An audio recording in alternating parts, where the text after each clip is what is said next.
Activez vos synapses. Activez vos synapses.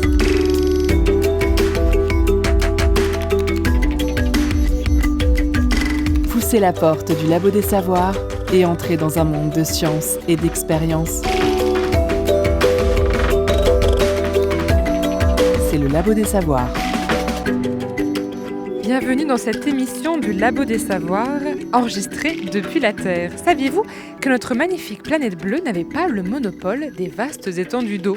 Dans notre système solaire, plusieurs astres possèdent en effet, cachés sous d'épaisses couches de glace, des mers et des océans. C'est le cas notamment des lunes qui gravitent autour de Jupiter et de Saturne, loin, bien loin de notre Soleil. Des deltas de Mars au geyser d'Encelade, en passant par les mers de méthane de Titan ou l'océan caché de Ganymède, laissez-vous emporter dans l'époustouflante traversée spatiale à travers les mondes océans de notre système solaire. Vous êtes bien, vous êtes à l'écoute du Labo des Savoirs.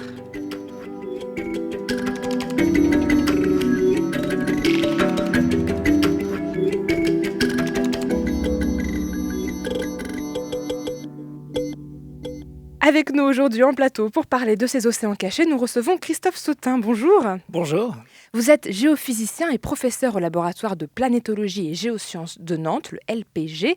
Alors il est difficile de résumer votre impressionnant parcours de Paris au Jet Propulsion Laboratory de la NASA, en passant et en repassant par Nantes. Vous avez donné 2 conférences publiques ce mois-ci au Muséum d'Histoire naturelle et à l'Université permanente avec 2 sujets différents. Une sur l'émergence de la vie sur Terre et les questions qui se posent dans l'exploration spatiale, et une autre sur les océans cachés des lunes de Jupiter et de Saturne. Alors, cette émission va tenter de condenser un peu ces 2 sujets, mais pour nos auditeurs, sachez que les 2 conférences ont été enregistrées, donc n'hésitez pas à chercher sur YouTube si vous êtes intéressé, ou alors écoutez tout simplement cette émission jusqu'au bout. Il y a 18 mois, a été découverte la première preuve formelle de l'existence d'une forme de vie intelligente extraterrestre. C'est un monolithe noir enfoui à 15 mètres sous le sol lunaire, près du cratère Tycho. À l'exception d'une onde extrêmement puissante qu'il émet en direction de Jupiter, ce monolithe, qui a la forme d'un parallélépipède et dont l'âge a été évalué à 4 millions d'années, est resté depuis 18 mois complètement inerte. Son origine et son but sont encore aujourd'hui un mystère total. C'était un extrait de la bande-annonce de 2001, l'Odyssée de l'espace, film de Stanley Kubrick de 1968. C'était juste histoire de se mettre dans l'ambiance, puisque au début de la conquête spatiale, on se demandait quel type de vie les sondes spatiales allaient découvrir. Aujourd'hui, on se demande plus simplement s'il y a de la vie autre part que sur Terre. Christophe Sautin, je vous propose de clarifier dès le début un point important. Souvent, on associe la présence de l'eau à la présence de vie. Alors c'est vrai que sur Terre, l'histoire de la vie est intimement liée à la présence de nos océans. Qu'en est-il ailleurs dans l'espace ? Alors merci d'abord de l'invitation et puis de l'occasion de préciser ces questions qui sont importantes. L'eau est un élément indispensable à la vie. C'est la raison pour laquelle, lorsque les missions spatiales ont été développées, la première étape, c'était de trouver l'eau. Donc c'était le programme américain, c'était Follow the Water. Donc essayer de trouver de l'eau. Évidemment, la planète la plus proche à laquelle on peut penser, c'était Mars. Donc c'est pour ça qu'on a été sur Mars. Et après, on a fait des découvertes dans le système solaire externe, autour de Jupiter, autour de Saturne, où on a trouvé aussi beaucoup d'eau, comme vous l'avez rappelé dans l'introduction. Donc l'eau, indispensable. Mais par contre, ce que l'on ne sait pas, c'est si on trouve de l'eau, est-ce qu'il y a de la vie ? Parce qu'il faut d'autres conditions pour que la vie puisse se développer, puisse même émerger. On se pose aussi la question sur Terre, comment la vie a-t-elle émergé il y a environ 4 milliards d'années ? Voilà, on sait qu'il faut de l'eau, mais l'eau n'est sans doute pas suffisante. L'eau n'est pas suffisante, mais si on prend l'exemple de la planète rouge, ça a suscité énormément de fantasmes, parce qu'on a trouvé des formations qui évoquent la présence d'eau, comme des canyons ou des deltas, et on s'est dit « Ah, il y a de l'eau, il y a de la vie ». Alors, on sait qu'il y a eu de l'eau sur Mars, mais est-ce que vraiment c'était des conditions qui auraient pu peut-être voir émerger la vie ? Alors, c'est toute une question qui est développée avec le programme d'exploration de Mars. Les premières étapes, de l'exploration. Enfin, si on remonte même à la mission Viking, donc dans les années 70, quand ça a été développé, comme vous l'avez dit, c'était exactement ça. La question n'était pas est-ce qu'il y a de la vie à la surface de Mars, c'était plus quel type de vie on va trouver à la surface de Mars. Et la grosse déception, enfin, on ne trouve pas de vie.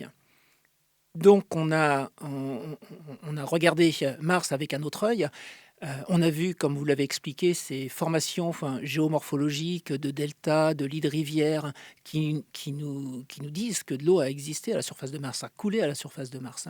Ce qu'on ne savait pas à l'époque, c'était il y a combien de temps Est-ce que c'était il y a une centaine d'années? Est-ce que c'était il y a 1 million d'années? Est-ce que c'était il y a 1 milliard d'années? Et les dernières découvertes des missions martiennes, ça a été que l'eau a coulé, mais il y a plus de 3 milliards d'années. Donc ça fait longtemps que Mars est une planète sèche finalement. Alors Mars est une planète à la surface sèche, parce que du coup, quand on n'a pas trouvé de l'eau en surface, les scientifiques se sont dit peut-être qu'il y en a en profondeur. Donc les missions européennes et les missions américaines ont envoyé ce qu'on appelle des radars. C'est des techniques qui sont bien connues sur Terre. Avec des radars, on peut détecter des nappes phréatiques. Donc on a envoyé 2 radars qui permettaient de sonder à différentes profondeurs à l'intérieur de Mars. Et là, pareil, on n'a pas trouvé d'eau, on n'a pas trouvé de nappe phréatique. Par contre, les rovers en particulier, mais aussi les analyses depuis les sondes spatiales en orbite autour de Mars, elles nous ont montré que l'eau a existé il y a sans doute plus de 3 milliards d'années. Et là, c'est extrêmement intéressant parce que les conditions qui existaient sur Mars il y a plus de 3 milliards d'années commencent à être très similaires aux conditions qui existaient sur Terre il y a plus de 3 milliards d'années, à un moment où on sait que la vie est apparue sur Terre. Donc on ne sait pas exactement comment elle est apparue, mais on sait qu'elle est apparue il y a environ 4 milliards d'années. Alors vous avez parlé des petits rovers, il y en a plusieurs à la surface de Mars qui travaillent dur avec application pour récolter des données dont Curiosity et Perseverance. Tous deux sont dans des cratères d'impact, le cratère Gale et le cratère G0.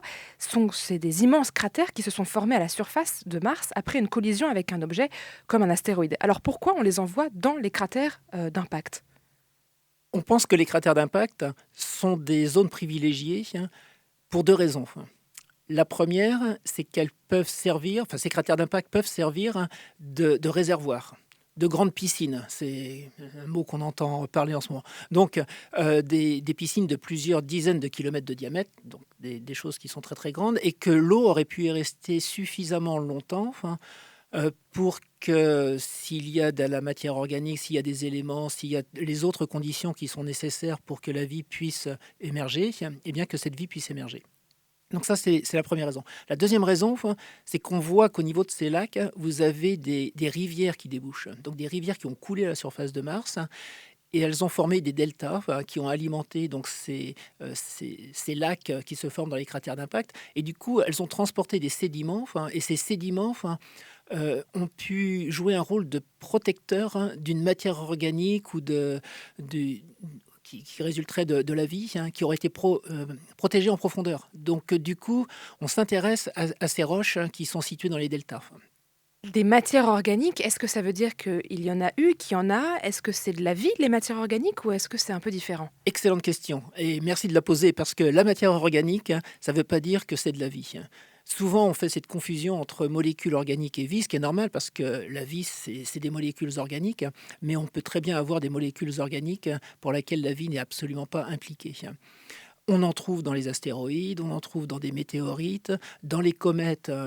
C'est une découverte majeure de la mission de l'Agence spatiale européenne Rosetta, de découvrir que environ 40%, peut-être 50% de ce qui n'est pas glace est constitué de matière organique. Avant, on pensait que c'était surtout de la poussière de roche.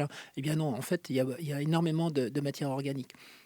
Si vous écoutez les informations qui nous viennent des astéroïdes, où on est allé chercher des échantillons qu'on est en train de ramener sur Terre, eh bien on se rend compte aussi que sur ces astéroïdes, il y a une quantité de molécules organiques qui est très importante.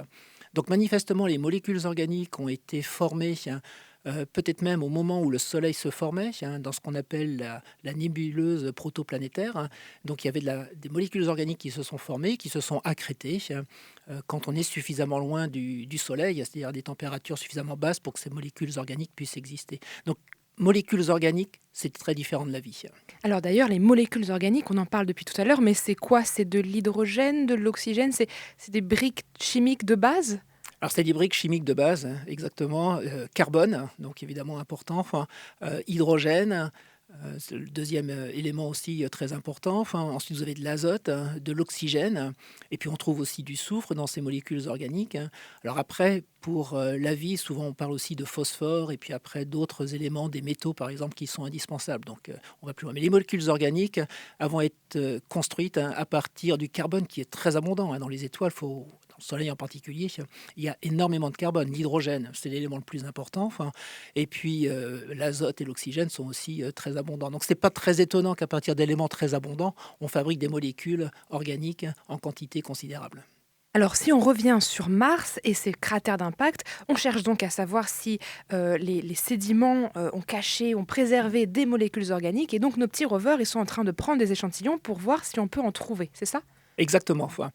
Et on en a trouvé. C'est-à-dire que le rover Curiosity, il a à son bord ce qu'on appelle un spectromètre de masse qui permet d'analyser les molécules qui sont présentes ou les minéraux qui sont présents.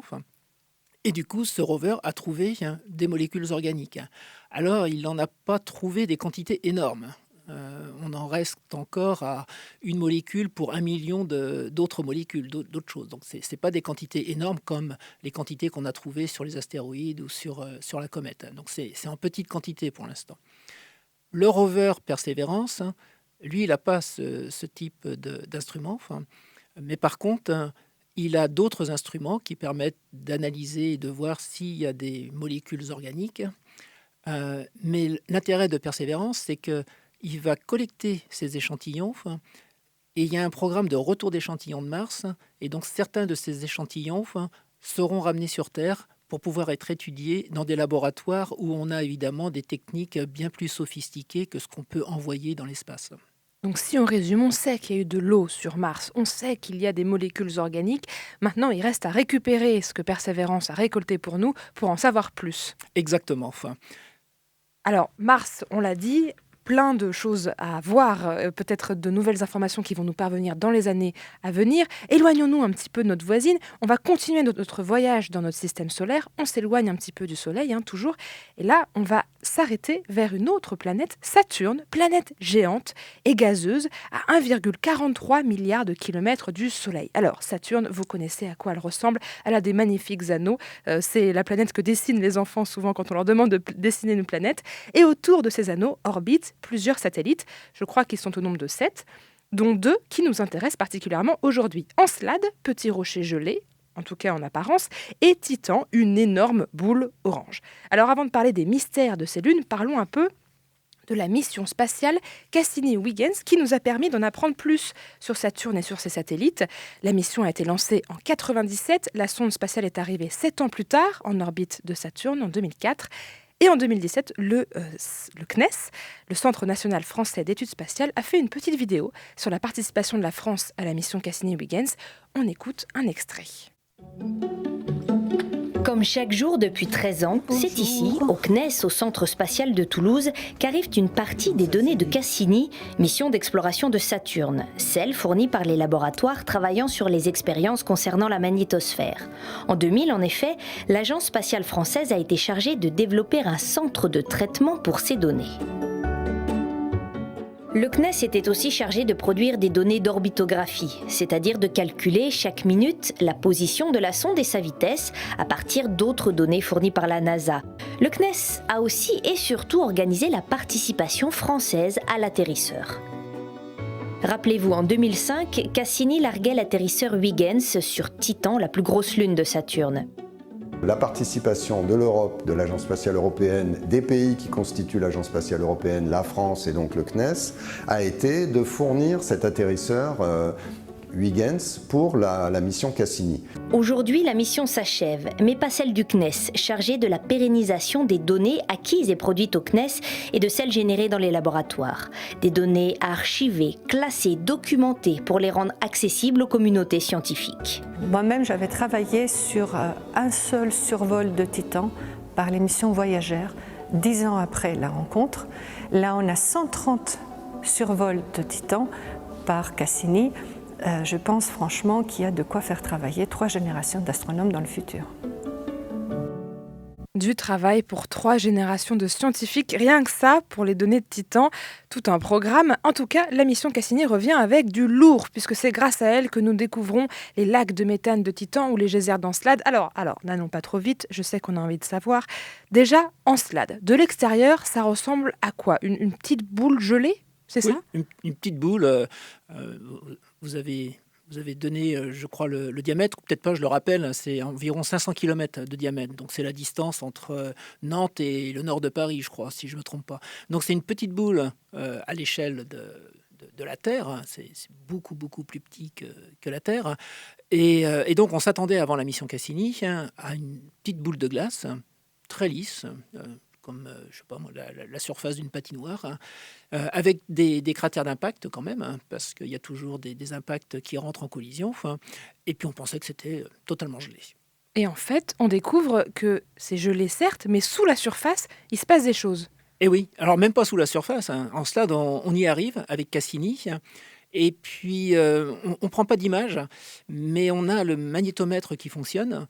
Et le magnétomètre aperçoit un signal qu'il ne peut pas expliquer simplement avec le champ magnétique de Saturne. Donc l'équipe du magnétomètre prévient la mission et dit il se passe quelque chose de bizarre au niveau d'Encelade. Qu'est-ce que ça pourrait être ? On a l'impression qu'il y a des particules qui sortent d'Encelade. Et puis on s'était aussi rendu compte que Saturne, comme vous l'avez dit, il y a magnifiques anneaux, et il y a en particulier l'anneau œuf, et l'anneau œuf, il est nourri par Encelade.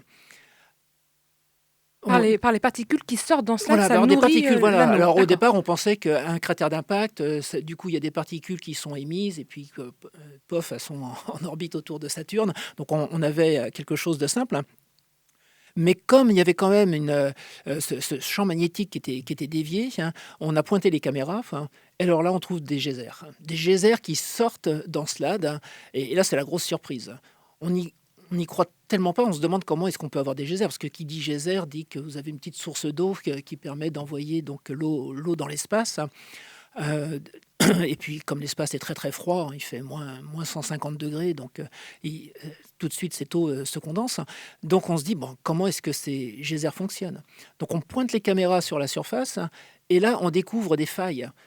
Et donc les geysers sortent des failles. On a des images qui sont absolument magnifiques, où on voit ces geysers qui sortent de ces 4 grandes failles au niveau du pôle sud d'Encelade, et l'ensemble forme une espèce de panache de glace. Et puis après, on a découvert d'autres choses qui étaient encore bien plus intéressantes que simplement la glace.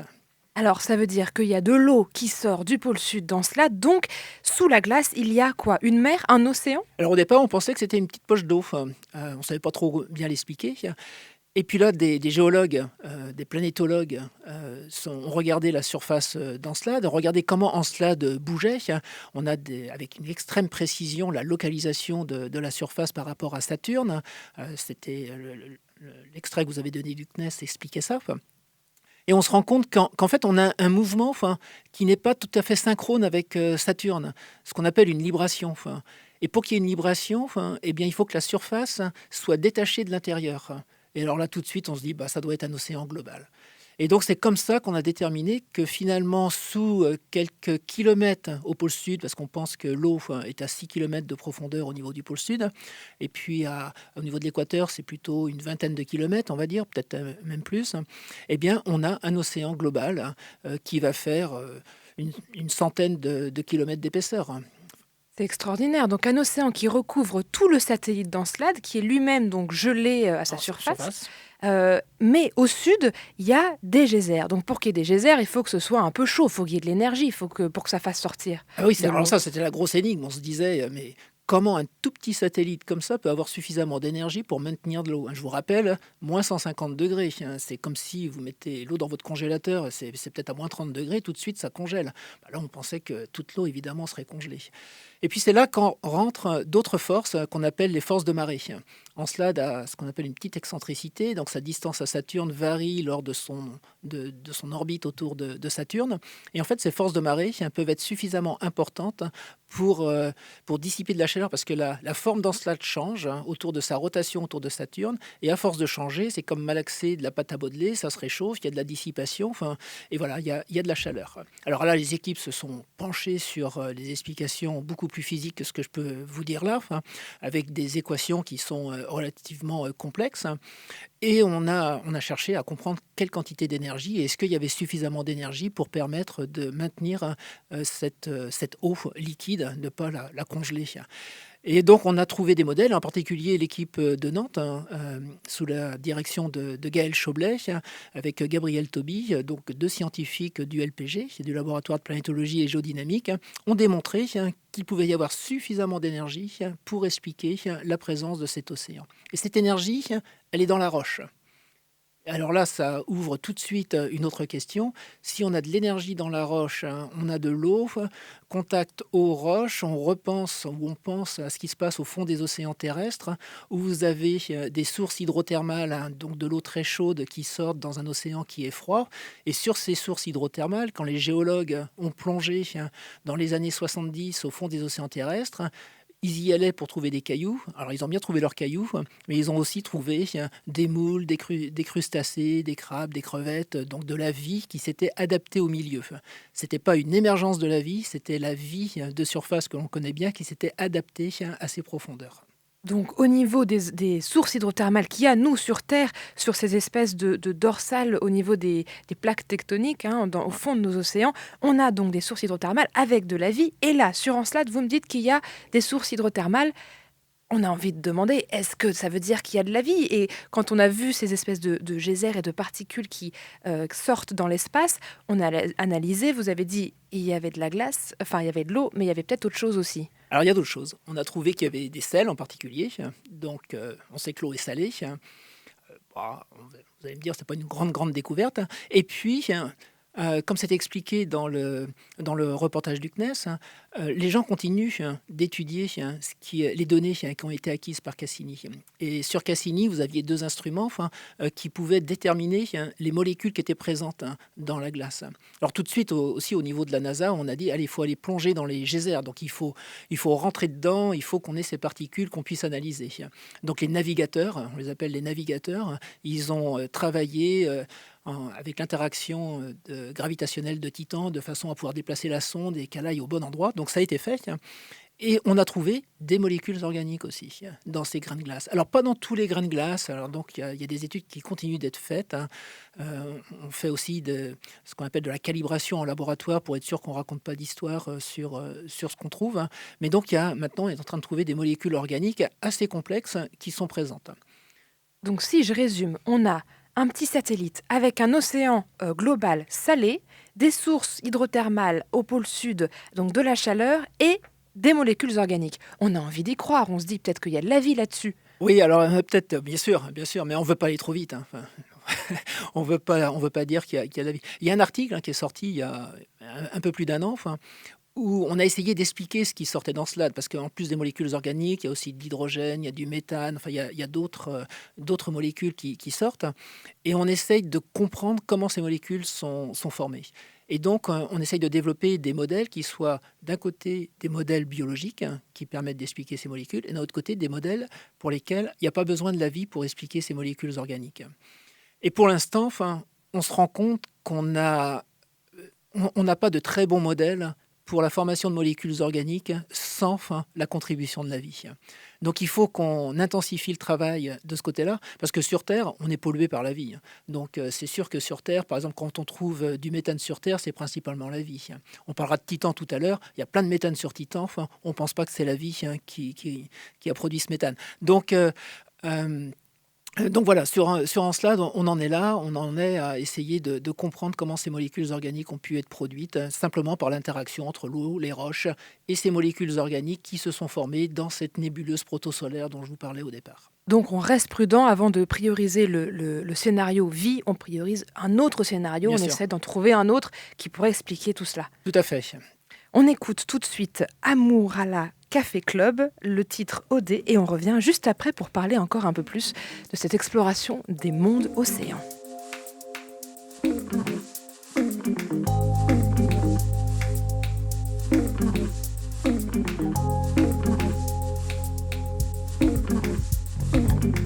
Danger, je prends la tangente talus qui cercle les bords de mon miroir. Manger, devant la télé j'allume, qu'allumer, y'a qu'allumer. Odé, odé, personne ne me verra changer avant que le vent ne dégage. Odé, odé, personne ne me verra changer avant que le vent ne dégage. No.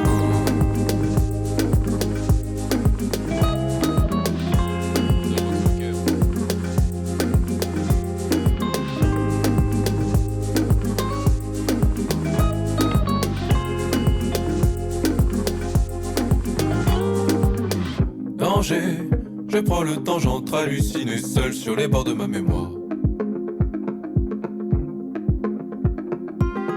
Songer, devant la télé, j'allume, qu'allumer ça. J'ai perdu le son, j'annonce un délai 1. J'ai perdu le son, ah non non. Odé, odé, personne ne me verra changer avant que le vent ne dégage. Odé, odé, personne ne me verra changer avant que le vent ne dégage. No.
Éveillez vos neurones. Vous êtes bien. Vous êtes au Labo des Savoirs.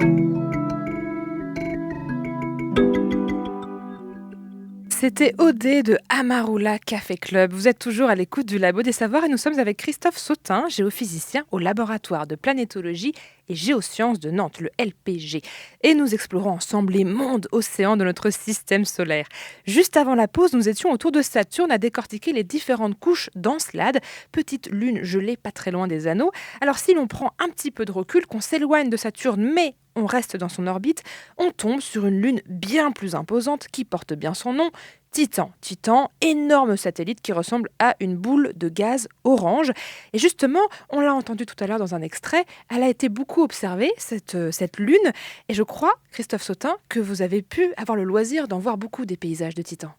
Oui, alors j'ai eu cette chance absolument incroyable d'être associé à la mission Cassini. Donc j'ai travaillé sur une caméra infrarouge parce que, comme vous l'avez dit, Titan, enfin, dans le visible, avec nos yeux, c'est une boule orange.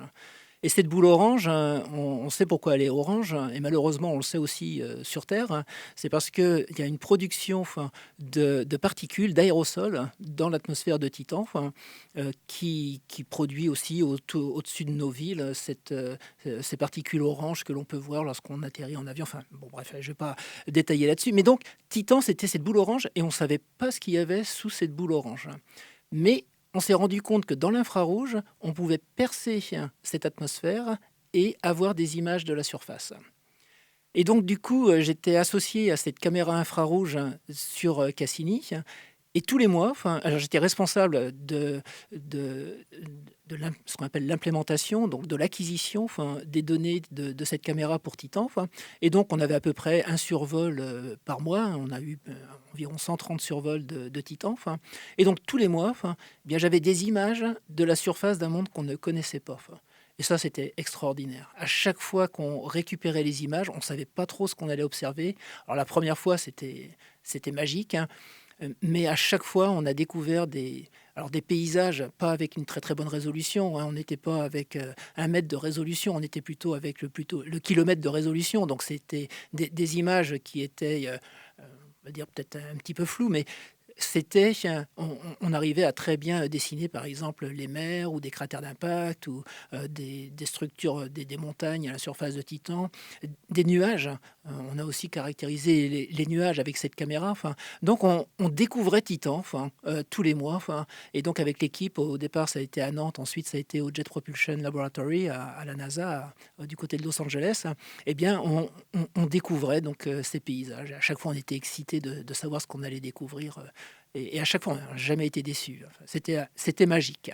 Tous les mois, Noël, quoi. Voilà, exactement, quelque C'est part. génial. Noël, mais alors à des milliers d'années, des milliers de kilomètres d'ici. Vous avez parlé de montagnes, vous avez parlé de paysages magnifiques et vous avez dit le mot mer. Donc, il y aurait aussi des mers sur Titan. Oui, alors on a découvert des mers. Alors, déjà, il faut savoir que Titan, il y a une énigme que Cassini n'a pas résolue. C'est pourquoi il y a du méthane dans l'atmosphère de Titan. Parce qu'il y a du méthane. Il y a du méthane, voilà. Il y a du méthane. Alors c'est pas la molécule principale. La molécule principale, c'est comme pour nous sur Terre, c'est le diazote. Donc c'est ça qui est la molécule principale de l'atmosphère de Titan. 98%, c'est de l'azote, mais il y a ce méthane, et ce méthane, il n'est pas stable. Ce méthane, avec le Soleil, alors le méthane, c'est le carbone et 4 hydrogènes. Vous avez de l'azote, le diazote c'est N2, donc vous retrouvez carbone, hydrogène, azote. Avec le soleil, les rayons solaires, ça va former des molécules organiques. Et donc c'est ça qui explique la formation aussi de ces aérosols organiques qui entourent Titan. Cette atmosphère un peu orangée. Voilà, cette atmosphère orangée. Et donc ce méthane, au bout de 4 milliards d'années, il ne devrait plus y en avoir même. Donc les chimistes qui s'intéressent à la chimie de l'atmosphère de la Terre ou des planètes, quand ils font leurs calculs, ils trouvent qu'en 10 millions d'années, ça devrait disparaître. 10 millions d'années, c'est rien à l'échelle des temps géologiques. Donc pourquoi le méthane est là ? Avant la mission Cassini, on se disait sûrement que Titan est recouvert de méthane liquide à sa surface, qu'on aurait un océan de méthane liquide. Et puis on s'est rendu compte pendant que la sonde allait vers Titan que c'était pas le cas, parce qu'on a pu démontrer depuis la Terre qu'il y avait un écho, un radar, donc on avait une surface solide qui existait. Et Huygens, d'ailleurs, on ne savait pas trop s'il allait faire plouf ou s'il allait faire boum. Oui, à la surface de sonde Titan. qu'on a mis à la Voilà, surface. Voilà. exactement. On ne savait pas trop sur quoi elle allait atterrir. Et donc, on a découvert avec ces images, et aussi avec les radars qui étaient sur Cassini, on a découvert qu'au niveau du pôle Nord, il y a des mers, mais ce sont des mers d'hydrocarbures. Alors, c'est pas terrible, parce que mer d'hydrocarbures, ça fait marée noire. Mais aux températures à la surface de Titan, il fait 92 Kelvin, donc ça fait à peu près moins 180 degrés Celsius. Donc, c'est très, très froid, la surface de Titan. Donc, à ces températures-là, le méthane est liquide, l'éthane aussi. Et du coup, ces mers qui ont la taille à peu près des grands lacs nord-américains, ces mers sont constituées d'un mélange de méthane et d'éthane assez incroyable. Avec les données radar, on a été capable de déterminer que c'était à peu près 2 tiers de méthane pour 1 tiers d'éthane. Donc on a des mers d'hydrocarbures au pôle nord de Titan. Donc pas du tout de l'eau, mais des mers quand même de liquide. Est-ce qu'on peut imaginer un cycle du méthane comme un cycle de l'eau avec des précipitations, des rivières de méthane ? Tout à fait. C'est possible. En fait, le méthane joue un petit peu le rôle que joue l'eau sur Terre. Vous avez un cycle du méthane sur Titan.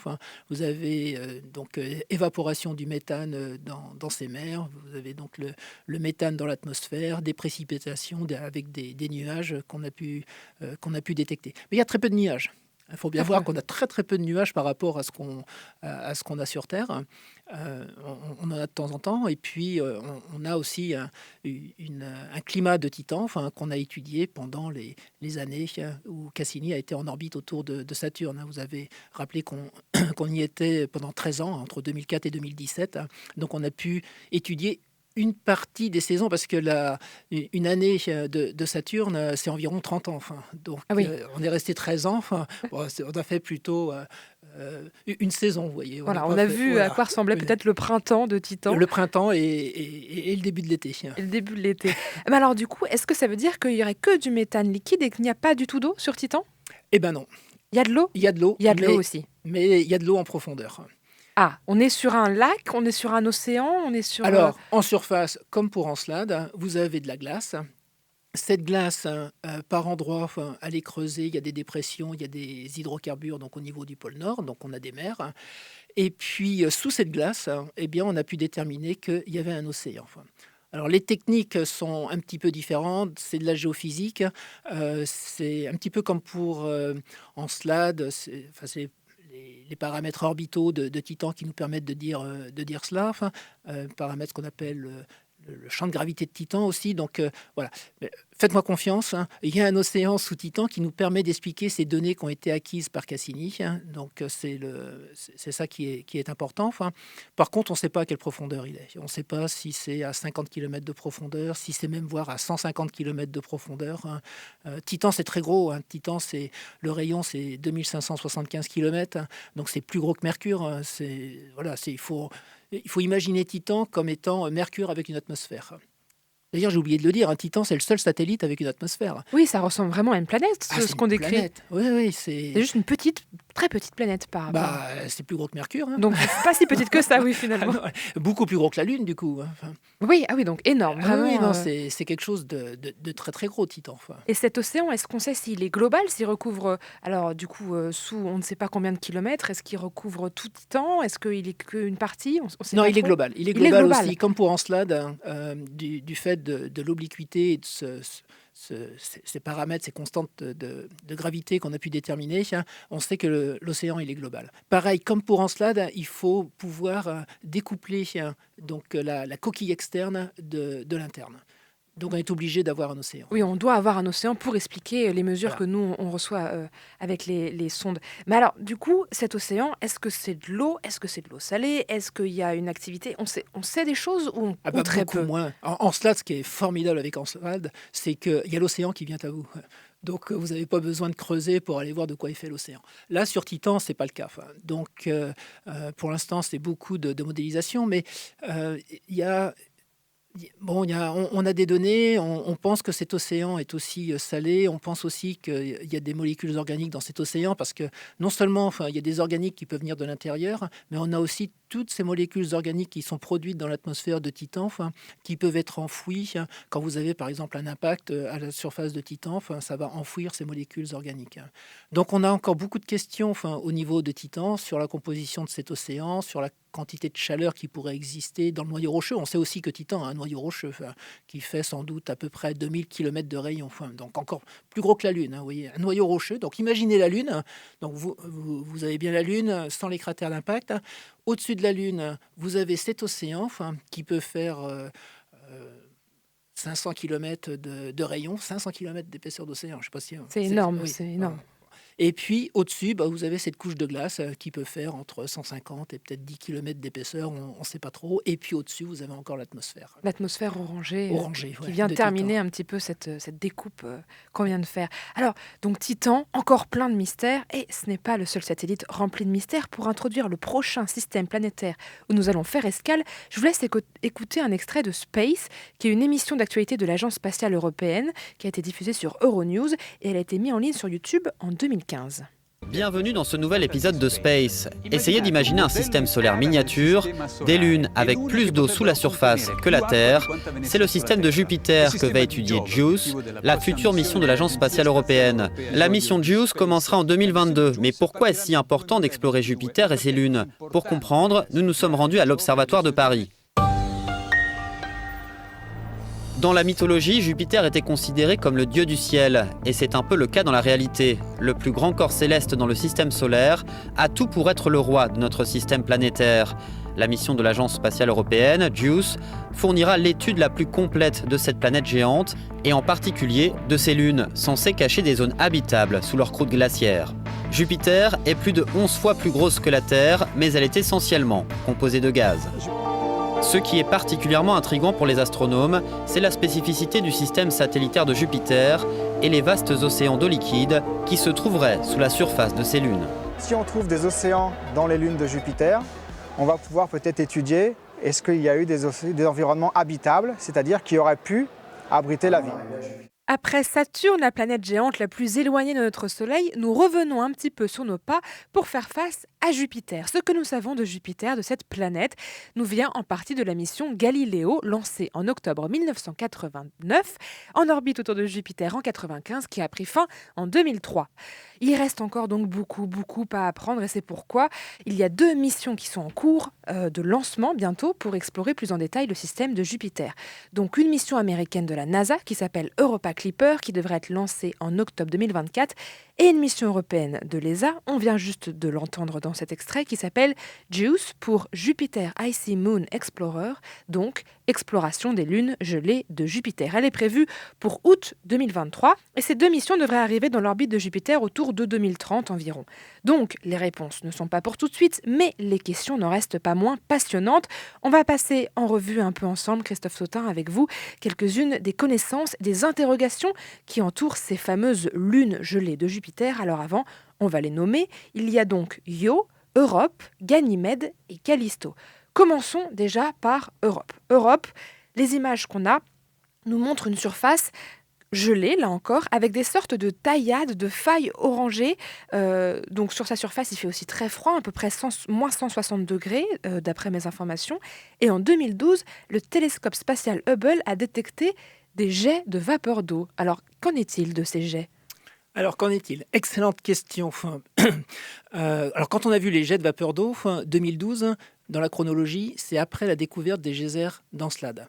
Et du coup, ça a beaucoup intrigué les scientifiques. Et on s'est dit peut-être qu'on a la même chose sur Europe, Europa en anglais, Europe en français. Voilà, excusez-moi, que sur Encelade. Donc, ça a généré énormément d'intérêt. Alors, on a essayé de faire d'autres observations, et là, on n'a pas toujours observé donc, cette vapeur d'eau autour d'Europe. En particulier, sur Encelade, on avait fait une découverte, c'est qu'il y avait l'intensité du panache d'Encelade, des geysers d'Encelade, dépendait de sa position autour de Saturne. Donc, il y avait une espèce de variation orbitale de l'intensité du geyser. Et sur Europe, quand on regardait les images, on ne voyait pas ça, et même des fois, on ne voyait rien du tout. Donc, on se pose des questions sur l'origine de cette vapeur d'eau. C'est intéressant, mais ça peut être aussi un impact, et du coup, l'impact heurtant la glace d'Europe éjecte dans l'espace de la vapeur d'eau aussi. Donc, il y a peut-être aussi cette possibilité. Donc, évidemment, la mission Europa Clipper va être très intéressante pour savoir ce qu'il en est sur Europe, et si on a, comme sur Encelade, des geysers. Personnellement, Europe, c'est beaucoup plus gros qu'Encelade. Donc, vous avez des contraintes, des pressions qui sont beaucoup plus importantes. Et ça va être beaucoup plus difficile de casser la croûte d'Europe que de casser la croûte d'Encelade.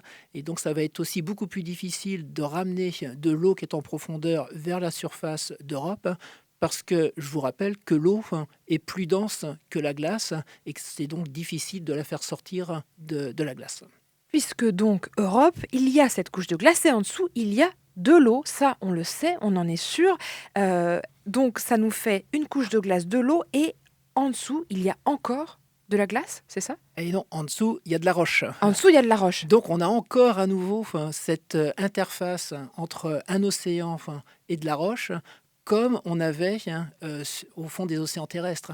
Et donc Europe est vraiment très intéressante aussi à ce niveau-là, parce que vous avez cet environnement qui ressemble au fond des océans terrestres.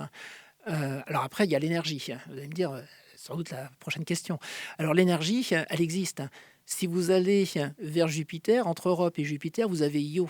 Et Io, c'est une petite boule de roche en éruption. Vous avez plein de volcans. Ah oui, l'Io, c'est vraiment du magma, qu'il n'y a pas un océan. Voilà, c'est du magma. Il n'y a pas de glace là-bas. Il fait bien trop chaud et vous avez un volcanisme qui est extrêmement actif. Et c'est à partir de l'étude de ce satellite qu'on s'est rendu compte qu'il y avait des forces de marée qui étaient très très grandes et qui expliquaient ce volcanisme de Io. Et du coup, on est venu à imaginer que sur Europe, qui a aussi une orbite excentrique autour de Jupiter, et bien sur Europe, on aurait peut-être des forces de marée qui seraient suffisantes pour aussi avoir du magma en profondeur et peut-être des sources hydrothermales. C'est pas démontré, ce sont des modèles. Maintenant, il faut faire les mesures qui nous permettront de prouver ces modèles. Mais il pourrait y avoir des marées. Il y a des marées. Ah, ça, par contre... on sait qu'il y a des marées. Oui, il y a des marées. Il y a des marées parce que, comme il y a une orbite excentrique autour de Jupiter, vous avez forcément des marées. Et est-ce que ces marées ont un rapport avec les espèces de traces oranges qu'on voit à la surface ?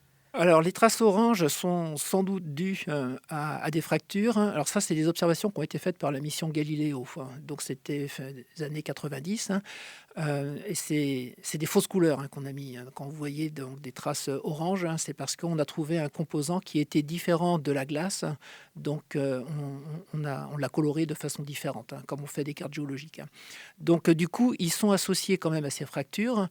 Et on se demande si c'est de la fracturation tectonique qui crée donc ces zones oranges ou bien s'il y a quelque chose de plus et peut-être qu'effectivement il y a eu de l'ouverture et qu'il y a de l'eau qui est remontée à la surface. Voilà, mais là, c'est totalement ouvert. C'est pour ça d'ailleurs qu'il y a la mission Europa Clipper avec des instruments qui vont nous permettre de pouvoir mieux caractériser ce dont est fait la surface d'Europe. Donc plein de mystères là encore sur ce satellite.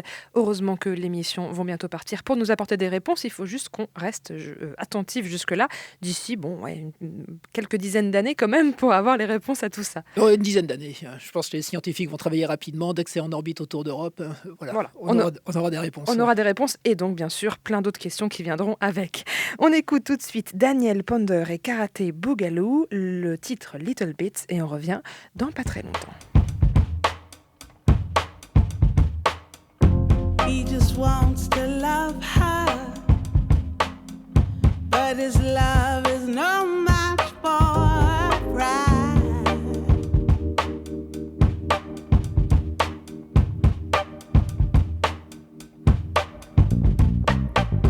As he tries to get closer, she tells him, baby, it just ain't worth your time. Worth your time. She don't wanna get her hopes up now, so she learned to put her guard up. She won't be let down. She can be let down.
Le Labo des Savoirs.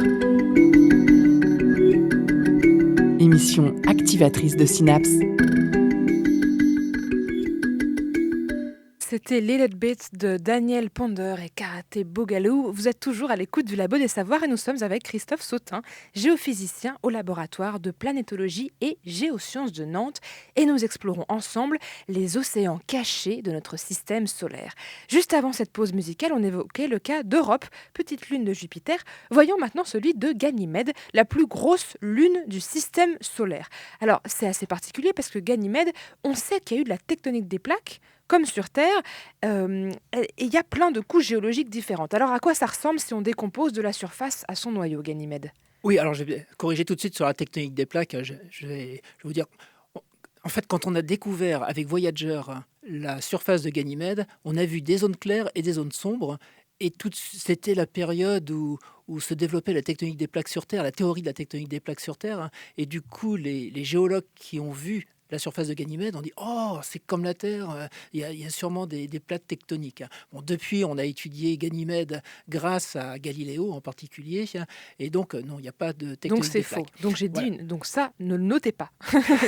Non, je préfère avez raison, qu'on corrige tout de suite. Alors Ganymède, oui, c'est la plus grosse lune. Alors je vous ai dit que Titan était très gros. Ganymède est un tout petit peu plus gros que Titan. Il y a quelques dizaines de kilomètres de plus, mais c'est la même gamme de satellites.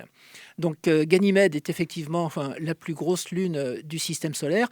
Contrairement à Titan, elle n'est pas entourée d'une atmosphère. Donc on voit sa surface directement, donc c'est aussi quelque chose de super. Mais Ganymède a cette particularité. Quand la mission Galiléo, donc fin des années 90, est passée près de Ganymède, elle a détecté un champ magnétique interne. Alors quand on parle de satellite de glace, on se dit que c'est froid. Quand on découvre qu'il y a un champ magnétique interne, comme on a sur Terre, avec un noyau riche en fer qui est liquide, ça veut dire qu'on a du liquide de fer au centre de Ganymède. Donc ça veut dire que vous avez finalement, on disait que Titan c'était un peu comme une planète, Ganymède c'est aussi un petit peu comme une planète. On a les mêmes processus que pour la planète Terre qui se produisent. Et on essaye de comprendre comment ça se fait que ce petit satellite, il fait quand même 2600 km de rayon, donc c'est quand même quelque chose de gros. Comment ça se fait qu'on arrive à des températures suffisamment élevées à l'intérieur de ce satellite de glace qui baigne, comme vous l'avez dit tout à l'heure, des températures qui sont de moins 150 degrés Celsius à la surface. Comment ça se fait qu'à l'intérieur, on ait des températures qui soient aussi élevées et qui permettent de maintenir une dynamo. Quand on pense que Vénus n'a pas de dynamo, que Mars n'a pas de dynamo, et là, on se retrouve avec un satellite de glace autour de Jupiter qui, lui, a sa petite dynamo. Une dynamo, donc du fer liquide, donc un champ magnétique. Un champ magnétique, exactement. Il a son propre champ magnétique. Et donc, au-dessus de ce noyau de fer, il y a d'autres couches. Alors, moi, j'essaye de regarder mon schéma parce que je n'y connais rien. De la roche et ensuite de la glace, puis un océan, puis de la glace. Alors là, c'est un océan pris en sandwich dans de la glace, je ne comprends rien. Et voilà, et vous l'avez dit, un océan pris en sandwich entre deux couches de glace. Alors on comprend bien la couche de glace de surface, on l'a déjà expliqué tout à l'heure pour Europe, pour Encelade, pour Titan. La glace, ou la molécule d'eau, H2O, donc c'est un corps qui est très particulier à la surface de la Terre. Vous le savez, à chaque fois que vous mettez un glaçon dans votre eau, votre glaçon flotte. Donc c'est un solide qui flotte sur son liquide. Quand on y réfléchit, un solide, ça devrait être plus compact que le liquide, donc ça devrait couler. Eh bien non, la glace est différente. La glace, en fait, vous avez une microporosité, on va dire ça comme ça pour l'instant. Donc la glace flotte sur le liquide. Mais quand on augmente la pression, eh bien à ce moment-là, la glace va changer de structure et cette microporosité va disparaître. On va obtenir un solide normal qui, lui, va être plus lourd que son liquide et donc qui tombe au fond. Et donc, vous avez des conditions de pression sur Ganymède qui sont telles qu'on va avoir cette glace qu'on appelle de haute pression, qui, elle, est plus dense, ce qui fait que l'océan est coincé entre deux couches de glace. Alors, on a parlé des geysers sur Encelade, on a parlé... je perds de ce dont on a parlé. Oui, les geysers sur Encelade. Europe, on pensait qu'il y avait de la vapeur d'eau, mais en fait, non. Mais il y a quand même... Il y a de la vapeur d'eau sur Europe, voilà. Et puis, il y a une surface qui est très, très jeune, il y a des fractures. Il y a une activité tectonique à la surface d'Europe qui est sans doute très, très, très, très récente. Donc, il y a de l'énergie, il y a quelque chose qui se dégage. Ganymède, c'est quoi son petit truc en plus ? La dynamo, dont je vous ai parlé, voilà. Et puis, bon, cet océan qui est coincé, un océan qui est sans doute salé aussi. Ça, on a des mesures qui ont été faites par Galileo qui nous permettent de dire qu'on a un océan salé. Et donc, c'est la compréhension de l'évolution de ces satellites de glace que l'on peut aborder en étudiant Ganymède en détail.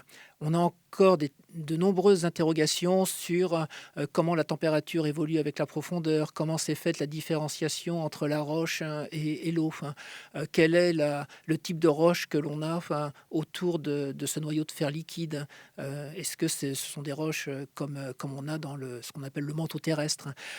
Donc on a de nombreuses interrogations sur le fonctionnement de Ganymède et son interaction avec les autres lunes de Jupiter et avec Jupiter elle-même. Donc Ganymède est un objet extrêmement intéressant et c'est pour ça que l'Agence spatiale européenne a décidé de financer la mission JUICE dont vous avez parlé au départ pour aller étudier ce satellite de Jupiter. Donc on a parlé de Ganymède, on a parlé d'Europe, on n'a pas parlé ni de Io ni de Callisto. Très rapidement, est-ce qu'il y a de l'eau aussi sur eux ou pas du tout? Alors Io, donc on a vu, il n'y a pas d'eau du tout parce qu'il y a tellement de volcanisme que de toute façon c'est trop chaud, donc on ne peut pas avoir d'eau. Et Callisto, alors aussi très intéressante, moins connue, qui pose de nombreuses interrogations sur sa structure interne. Là, on n'a pas de mission dédiée pour Callisto parce qu'elle nous semblait moins intéressante que Europe et que Ganymède. Donc c'est pour ça qu'il n'y a pas une mission dédiée. Mais il y aura quand même quelques observations qui seront faites aussi bien par Europa Clipper que par JUICE au niveau de Callisto. Donc on va en apprendre aussi avec ces deux missions. Alors si on résume un petit peu tout ce qu'on a appris dans cette émission, on a parlé de Ganymède, d'Europe, d'Encelade, de Titan. À chaque fois, on a parlé d'océan, d'eau ou de méthane, parfois aussi de molécules organiques. Ça fait quand même énormément de points de départ à des questionnements où on se dit peut-être qu'on va trouver des choses qui ressemblent quand même à de la vie là-dedans. Oui, tout à fait. Je pense que l'un des grands objectifs de l'exploration spatiale, c'est de voir s'il existe une vie extraterrestre. Et après, on décline les endroits où on peut aller. On a vu qu'il y avait une diversité au niveau de ces satellites de glace, de Jupiter et de Saturne. On a de l'eau qui est présente. On a trouvé des molécules organiques au niveau d'Encelade. Il y en a plein aussi sur Titan. On va sans doute en trouver... pas de doute sur Europe et on verra après pour ce qu'il en est de Ganymède. Mais ce dont on se rend compte, c'est que plus on étudie les planètes du système solaire, donc Mars en particulier, mais aussi ses satellites de glace, plus on se rend compte que les conditions pour que la vie émerge sont en fait beaucoup plus compliquées que ce qu'on l'imaginait il y a 50 ans. Avant l'ère du spatial, on imaginait qu'il y avait de la vie sur Mars, même sur Vénus et ailleurs dans le système solaire. Là, on se rend compte que la vie sur Terre, il y a quand même un environnement qui est unique à la Terre. Il y a un documentaire que je vous encourage à regarder, c'est « Si la Terre était unique » qui est sorti. On se rend compte qu'il a fallu un nombre de conditions qui permettent l'émergence de la vie sur Terre et que finalement, c'est pas si facile que ça. Et donc, le message principal, c'est protégeons cette Terre, maintenons les conditions qui permettent à la vie de se développer parce que c'est pas demain qu'on ira sur Mars ou sur Vénus une fois qu'on aura totalement détruit la Terre. Ce sera le mot de la fin. Merci beaucoup Christophe Sautin d'avoir répondu à mes questions. Merci de l'invitation.